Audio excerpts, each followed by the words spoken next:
Any other blue slips? Okay. All right. Question by members of the council? Discussion? Okay. We've got a motion before you. Mr. Fiorini, you want to close on the motion? I'm sorry. Excuse me. Mr. Rosteller, it's up to amendment for the motion. I doubt I'll get a second, Judge. Well, you want to give it a try. Well, I would offer that amendment that there be a Delta Water Agency member. Single representative representing, selected by, I assume, by the The three. three of them choose. Okay. Rotate, do whatever they want. Okay. All right. Is there a second? Is there a second? I'm not going to second it, but I would ask Randy, if the motion passes without that change, will you give some thought to the issue before your first meeting? I think it's specific enough. I think there is some, this was tough to put this group together. I understand all that. I mean, I don't envy anybody, but I understand. Frank, you got to. I'm kind of following up with what the chairman said. If there is a way to address this problem, if you don't, my only concern is that having advocates in implementation who started lawsuits to stop the implementation, that troubles me. Maybe this is the judge-lawyer thinking, but that just doesn't make sense. On the other hand, if water agencies who are parties, that they're plaintiffs in this litigation, if there was a way to develop an advisory group, and they have work groups, but maybe as an advisory group, albeit I don't think they can legally implement this plan if they're suing to enjoin this plan, to basically stop it. But I think you could have an advisory group that might be separate and apart in the sense that it would reflect local views and that they would participate at least at that level. But I think I'll leave it up to you, Randy, as to how you could do that. But I would strongly suggest that be considered. I think that would be very helpful. Mr. Nordhoff. Just to make sure we frame the issue, we're talking about adding a person whose allegiance is not to any other agency but a local one? The motion, the amendment proposed by Supervisor Roostahler is to identify the North, Central, and South Delta Water agencies. There are three of them. And to add to the implementation committee one member who will represent those three agencies, presumptively to be selected by them. And Mr. Roostahler suggested, without mandating it, be rotated. Anyway, yeah. It's their business. That's the amendment being presented. Would that satisfy the gentleman who came up and wanted local representation? Who knows? Probably. It would. Somewhat. It might satisfy Mr. Zuckerman in part. It will not satisfy Mr. Brown, who said there should be multiple agencies added locally, and I don't. I just don't know. I don't know. Let's ask Mr. Brown. Mr. Brown. I would just say that's going in the right direction. So That means partial satisfaction. You think that's the best you're going to get, in other words? Yeah. Okay. Yes. Could we get I mean, I am still concerned about the fact that you have a plaintiff suing the Delta Council, and I defer. I mean, maybe Chris, you could look into that, but there may be. Right? I don't think North Delta is, are they? No. I believe they may be. I think Melinda. They're not on, Bert? Oh. Do you recall, Tom, if North Delta is South and Central are on? Well, with that caveat, and I think that's something that we should not just walk into if there is some legal impediment here, because I think at least there's an ethical impediment, I would think. That concerns me. But if some way we could incorporate the notion that the water agencies would be in some fashion advisory or maybe part of the implementation committee, they're not suing us. But having said that, I think there's some value in as opposed to other agencies with specific interests, to perhaps have a voice that whether it's advisory board or literally on the committee. I think there's some value in that. On the other hand, I don't know whether we've got a legal problem, but that's the other issue I have. As far as seconding Mr. Rusteller's motion. Okay, you want to second that? Well, That's fine. If I knew what the answer was, I Oh. could. Well, generally speaking, the answer is, and I think Tom touched upon it, right now we have regulations that are state law. They're in effect. South, Central, North Delta, if they have projects that are covered actions, and those regulations apply, they have to follow those regulations. So the plan is in place right now. Several of the parties are suing us. I mean, the first thing that crossed my mind was the same that crossed the chair's mind and yours, is if they were willing to step up to the plate and commit potentially resources and time and money and effort into helping to implement the Delta plan through the implementation committee, perhaps they could withdraw from the lawsuits as a show of consistency and good faith. But putting that aside, you do raise an interesting point. That they have sued us and they are suing us, and Tom reaffirmed here at the table a second ago that irrespective of the 2-year participation that he engaged in, he seems to be against the Delta plan and all it stands for. So you've got this dichotomy. Well, that's the problem I have. I can't second the motion if that problem is not resolved. If it is resolved, then I have no problem with Mr. Rusteller's motion. Well, I didn't expect to get a second, but that's beside the point. What I wanted to just raise this to the level of all of our attention, and we've discussed it.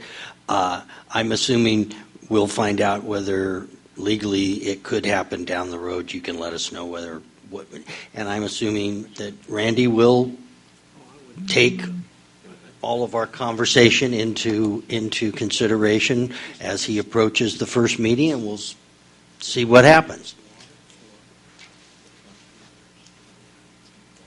Okay. I would point out that the Delta Protection Commission did come out in opposition to BDCP, so I don't know if that throws us out of the ballpark too. No. No. No. So we just yelled at. Apart from all this legal stuff, I'm all about getting things done, and if it's the Lower San Joaquin floodplain enhancement recommendation that ultimately becomes the focus of the implementation committee, there will be a work group. And the work group will include San Joaquin County representatives. It will include local landowners. It will include the water district in that particular area, if it has an interest. That's how we envision the work groups forming, and it would be, as you have suggested, Judge, an advisory group, but it would be more than that, because it would be project or activity specific, and we would welcome the expertise of the locals on a particular project like that. We just had to draw the line somewhere on the membership, and by taking the agencies that had the bulk of the responsibility to implement the Delta plan, we came up with these 15. We've added one more because of the importance of levees. We will have work groups that cover every concern that Mr. Brown and Mr. Zuckerman have identified, and if we see after 6 months or a year that there is a need to have additional representatives at the implementation committee level, as your chairman, I will bring that recommendation back to the council for your consideration. But for now, I think it's a good place to start. Okay, further discussion by the council. There's an amendment before us, Mr. Rusteller's amendment. Is there a second? Is there a second? Hearing no second, we will proceed to the motion as amended to include the Central Valley Flood Protection Board on the list of what's the core agencies, starting with Mr. Nordhoff on the roll call. Let me just preface it with something. I think that the more people at the table, the better.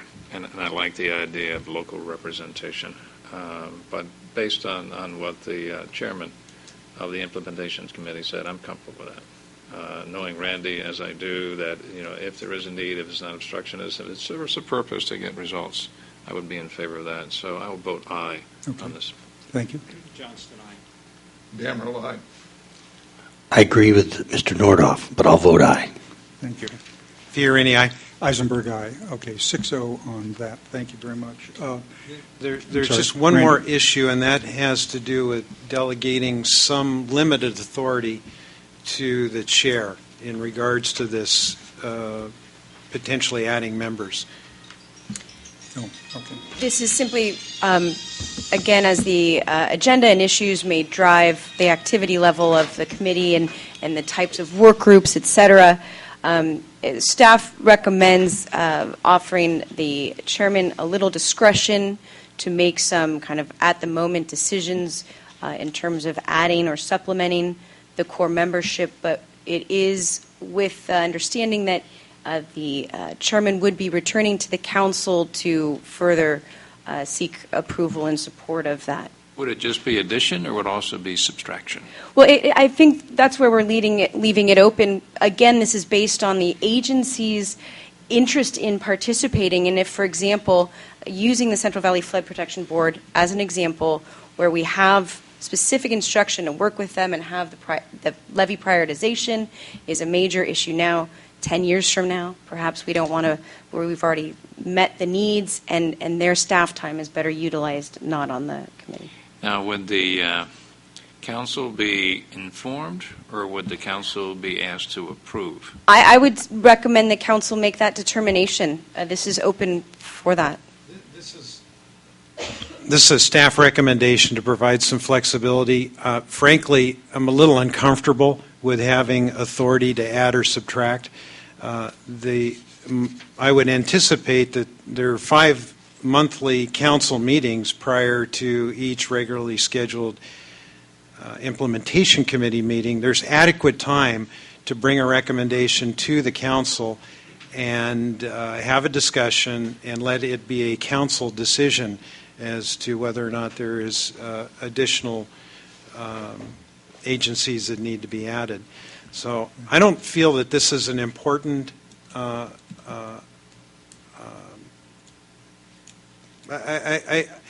I make a suggestion? Yeah. I think what you ought to do is we ought to clarify somewhere that the chair has the authority to form work groups, study groups, advisory panels, whatever it is. And with that authority clarified, you could take an immediate action on, say, an issue comes up, whatever the issue is, and you could start the work on it, and then come back to us if you think it warrants a change in membership. And you're going to have a change in membership. Some people are going to expand it, and other agencies are going to be indifferent on participation, and you're going to want to return to us, I think, on those latter issues, both ways. I have a question on Yes, the, sir. are we going to have like a member and then an alternate? We've got I don't know about the alternate stuff, but by implicitly, we've already selected Randy to chair this, or drafted him is perhaps a better description of the issue.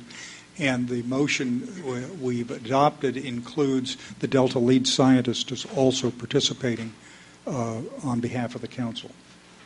Well, no, I'm not alternate from here, alternate from each one of these groups. Oh, yeah. So they would basically have a member and an alternate member. And the other question is who's vice chair of this thing? In case you are like trapped in valley fog or some such thing. Well, the implementation committee will be making that choice. But I think it's pretty typical in a high level group like this that there is an alternate appointed by each member agency.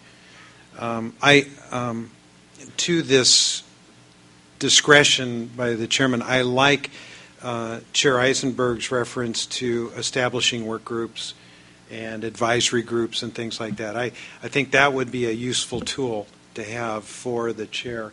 But as far as adding and subtracting to the implementation committee, I think there's to be adequate time. I don't feel that the chair needs that authority. So I would move that the council give the chair of the implementation committee discretion to appoint work groups and advisory groups as needed, with the proviso that at the earliest council meeting that would be reported back to the council. Okay. Is that really necessary, that the council approve that? Isn't that within the power of the chairman? Well, that's what I'm asking for, but I would suggest that there would be an understanding that the council would be informed of these work groups and advisory group appointments at the first opportunity for the council to meet, just as an advisory. Exactly. Yeah, right. Do we need a motion then? I'd recommend you do it, and the only reason I say that is the statute's not all that clear, and this is a minor procedural step. So is there a second to Mr. Second, Mr. Could we add in subcommittees as well, as work groups Yeah, and sure, advisory groups? Sure. Yeah. Okay. So work groups, advisory groups, subcommittees. Okay. Johnston, Damrell, aye. Bruce Dollar, aye. Fieri, aye. Eisenberg, aye. Okay, 6-0 on that change also. Okay, members, it is 12 minutes before noon. The next item is going to take some time. My suggestion is we break early for lunch and return to that item, if that's acceptable. And I'm trying to check my schedule here.